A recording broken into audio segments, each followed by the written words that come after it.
Bini Juana sinakay ng ambulance sa Binaverse Jensen concert.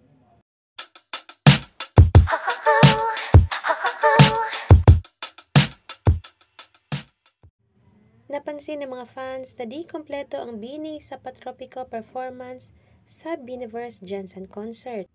Wala si Bini Juana at si Bini Maloy ang kumanta ng kanyang part sa kanilang performance.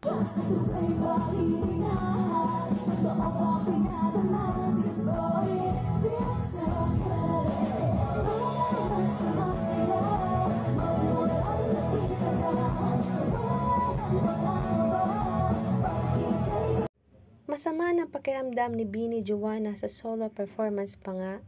Naiyak ito dahil di niya nagawa ang kanyang best.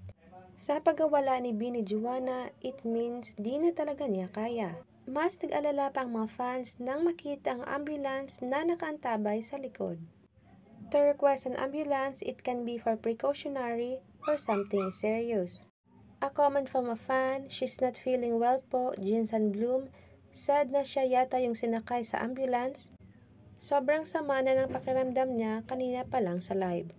Di pa man natin sure kung nadala ba talaga si Bini Juana ng ambulance. We just wait for the updates, hoping Bini Juana is okay.